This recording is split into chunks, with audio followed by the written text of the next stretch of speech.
بسم اللہ الرحمن الرحیم ربی یسر ولا تعسر وتممہ بالخیر ربی زدنی علما۔ پیارے بچوں، امید ہے آپ سب خیریت سے ہوں گے، سب ٹھیک ہوں گے۔ ہمارا اس ویک کی جو آن لائن کلاسز ہیں اس کا آج سیکنڈ ڈے ہے۔ کل ہم نے سبق کی کچھ ریڈنگ کی تھی اور مختصر سوالات کیے تھے جو ہمیں سبق پڑھنے کے بعد دیے جاتے ہیں تاکہ ہمیں پتہ چلے کہ ہم نے سبق میں کیا کیا پڑھا ہے اور ہمیں کہاں تک اس کی سمجھ آئی ہے۔ تو آج کا ہمارا ایسلو ہے نثر کو فہم کے ساتھ پڑھ کر متعلقہ سوالات کے جوابات دے سکیں۔ نثر آپ لوگوں کو میں نے کلاس میں تقریباً بارہا بتایا ہے کہ کوئی بھی عبارت جو ہوتی ہے اسے ہم نثر کہتے ہیں، ٹھیک ہے۔ وہ مضمون ہو سکتی ہے، کہانی ہو سکتی ہے، اسی طرح کوئی خبر ہو سکتی ہے، کوئی واقعہ ہو سکتا ہے۔ تو ہمارے سامنے جو نثر ہے وہ ہمارا جو سبق ہے اس کی جو بھی عبارت جو ریڈنگ ہے اس کو ہم نثر کہتے ہیں۔ تو ہمارے سبق اس نثر پڑھنے کا مقصد کیا ہے تاکہ اس کو پڑھ کر اس سے متعلق جو بھی سوال ہمارے سامنے آئیں اس کے ہم جواب دے سکیں، ٹھیک ہے۔ تو اب ہم اپنے سبق کی طرف آتے ہیں۔ آج کا ہمارا جو کام ہے وہ یہاں ہم نے مختصر سوال کر لیے تھے کل، آج ہم کوسچن نمبر 3 سے شروع کریں گے۔ یہ ایم سی کیوز ہیں، معروضی سوالات سبق کے اندر سے ہی یہ دیے جاتے ہیں تاکہ ہماری جو ہم نے ریڈنگ کی تھی اس میں ہمیں پتہ چلے کہ ہم نے کہاں تک اسے غور سے اور دھیان سے پڑھا اور سمجھا ہے۔ سب سے پہلے ہے کہ بم دھماکہ ہوا تھا تو کہاں ہوا تھا؟ ہم نے پڑھا کہ جامع مسجد میں ہوا تھا۔ فون کی گھنٹی بجی تو لپک کر فون اٹھایا، کس نے اٹھایا تھا؟ تو اس سبق میں ایک ہی کردار ہے، وہ سلمان ہے، سلمان نے اٹھایا تھا۔ اگلے پیج پہ آ جائیں۔ کسی ملک میں افراتفری اور عدم استحکام پیدا کرنے کو کہتے ہیں دہشت گردی کہتے ہیں۔ بدقسمتی سے پاکستان کو طویل عرصے سے سامنا ہے دہشت گردی کا۔ عموماً دہشت گردی کی بھینٹ چڑھتے ہیں کون لوگ؟ چڑھتے ہیں جو معصوم شہری ہوتے ہیں، بھولے بھالے لوگ جو ہیں وہ ان کی باتوں میں آ جاتے ہیں۔ آگے ہے دہشت گردی سے نمٹنے کے لیے ہمیں معیاری تعلیم کا اہتمام کرنا ہوگا۔ تو یہ ہمیں سب کے لیے کرنا ہوگا نا، تو سوائے ایک یہ نہ بوڑھوں کے لیے بھی نہیں، نہ صرف لڑکوں کے لیے، نہ صرف لڑکیوں کے لیے، بلکہ سب کے لیے۔ پاکستان میں نیشنل انٹرنل سیکیورٹی پالیسی جاری کی گئی، 2014 میں جاری کی گئی، یہ ہم نے مختصر سوال میں بھی پڑھ لیا۔ نیشنل ایکشن پلان میں اصلاحات تجویز کی گئی تھیں، کن کے لیے؟ مدارس کے لیے، مدرسوں کے لیے۔ دہشت گردی کے خلاف بنائی گئی فورس کو تربیت دینے کے لیے پولیس کی خدمات حاصل کی گئی تھیں، کون سا ملک تھا؟ ترکی کی جو پولیس تھی ان کی جو ہے وہ خدمات لی گئی تھیں۔ دہشت گردی بنیادی طور پر دشمن ملک کا ہوتا ہے منصوبہ۔ آگے ہے دہشت گرد طریقے اختیار کرتے ہیں، مختلف طریقے اختیار کرتے ہیں، ٹھیک ہے، جس میں ہم نے وہ مختلف طریقوں میں پڑھا تھا نا، کبھی وہ بم باندھ کر جو ہے وہ خود کش حملہ کرتے ہیں یا خود کار ہتھیاروں سے فائرنگ کر کے بھاگ جاتے ہیں۔ تو اس طرح یہ مختلف طریقوں سے یہ جو ہے وہ دہشت گردی پھیلاتے ہیں۔ آگے ہے کوسچن نمبر 4 میں ہمیں خالی جگہ پر کرنی ہے۔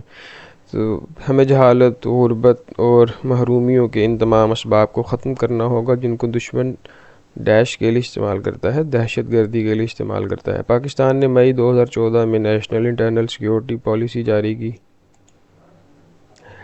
دہشت گرد عوامی مقامات اور سرکاری تنصیبات کو نشانہ بناتے ہیں۔ لوگ لاعلمی اور جہالت کی وجہ سے دہشت گردوں کے ساتھ شامل ہو جاتے ہیں۔ بعض دہشت گرد خود کار ہتھیاروں سے فائرنگ کر کے بھاگ جاتے ہیں۔ تو یہ آسان سی چیزیں ہیں، یہ اگر آپ سبق کو اچھی طرح پڑھیں گے تبھی آپ اس کو حل کر پائیں گے۔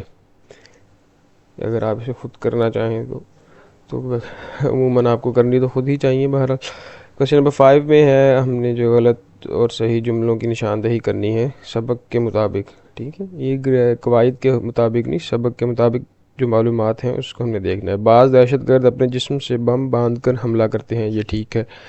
2018 میں نیشنل انٹرنل سیکیورٹی پالیسی جاری کی گئی، یہ غلط ہے، 2014 میں جاری کی گئی۔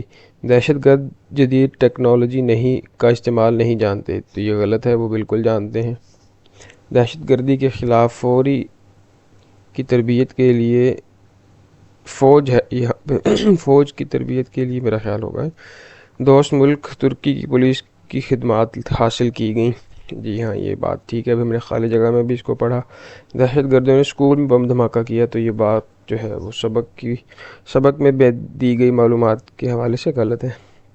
انہوں نے جامع مسجد میں دھماکہ کیا۔ آگے کویشچن نمبر 6 میں جو ہے وہ کمپریہنشن پیراگراف ہے، اس کو آپ تفہیم عبارت بھی کہہ دیتے ہیں، کہ اس عبارت کو پڑھ کر ہم نے سوالوں کے جواب دینے ہیں۔ تو یہ اس میں ایک واقعہ بیان کیا گیا ہے، جس کو آپ نے خود پڑھ لینا ہے، اور اس میں سے آگے آپ کو جو ہے وہ سوال مل جائیں گے یہاں پہ کہ بادشاہ ہے، یہ اس پیراگراف میں سے دیے گئے ہیں، ٹھیک ہے۔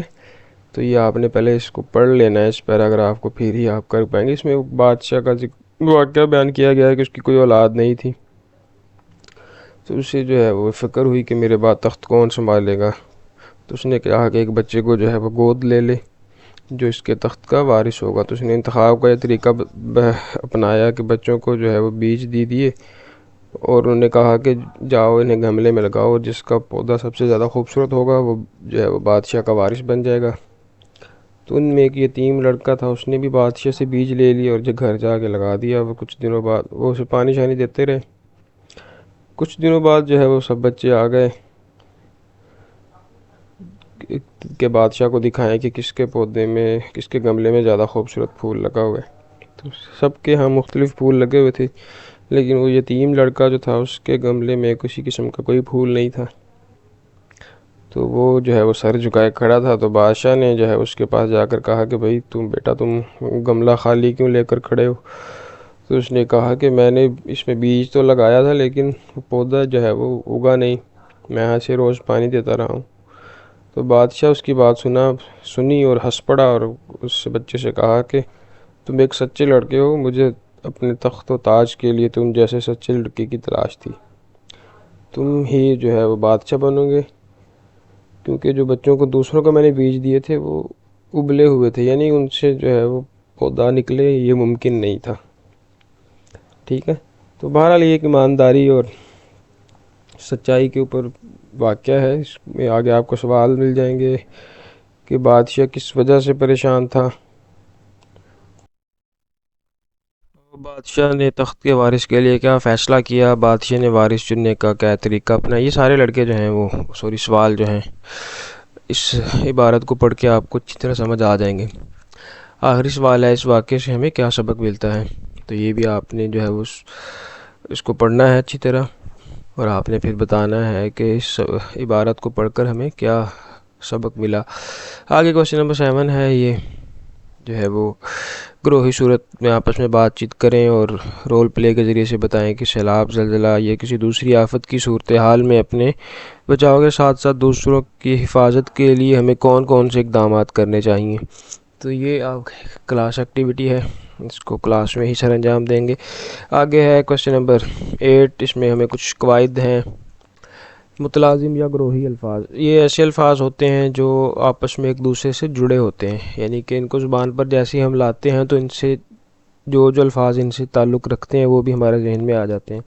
جیسے انہوں نے مثال دی ہے یہاں پہ کہ مسجد کا نام سنتے ہی ہمارے ذہن میں امام، نماز، یعنی مسجد سے جڑی جو بھی چیزیں ہیں جو مسجد کے ساتھ تعلق رکھتی ہیں وہ ہمارے ذہن میں آ جاتی ہیں۔ اسی طرح برسات کا موسم ہے، اس میں بادل، سیلاب، پھسلن، بارش، ٹھنڈی ہوا، پکوڑے اور یہ چیزیں جو ہیں۔ اسی طرح آپ نیچے دینے کویشچن نمبر 8 ہے، اس میں 3 پکچرز ہمیں تصویریں دی ہیں، اس میں ہم نے دیکھ کے یہ بتانا ہے کہ ان کے ساتھ جڑے جو الفاظ ہیں ان تین الفاظ کو ہم نے ذکر کرنا ہے اور پھر ان کو جملوں میں استعمال کرنا ہے۔ سب سے پہلے جو ہے وہ ڈاکٹر ہے، پھر اسکول بیگ ہے، پھر یہاں پہ اسکول آ جاتا ہے۔ تو میرا خیال ہے یہ بہت ہی آسان سا کام ہے، ان تینوں کو آپ نے دیکھ لینا ہے، ان سے متعلق 3 الفاظ آپ نے بنا لینے ہیں کہ ڈاکٹر کے ساتھ کون سے 3 الفاظ ہیں جو جڑے ہوئے ہیں۔ یہ ڈاکٹر کا لفظ بولتے ہی ہمارے ذہن میں باقی کون سے ایسے الفاظ ہیں جو آ جاتے ہیں۔ تو یہی ہمارا آج کا کام تھا، اور آج کا ہم جو ہوم ورک ہے اس کو دیکھ لیتے ہیں۔ ہوم ورک میں آپ نے یہ متلازم الفاظ جو ہیں ان کی جو ہے وہ تعریف کو لکھ کے لانی ہے کہ متلازم الفاظ کنہیں کہتے ہیں، ٹھیک ہے۔ تو یہی آج ہمارا سبق تھا، اسی پر ہم اپنا سبق کا اختتام کرتے ہیں۔ فی امان اللہ۔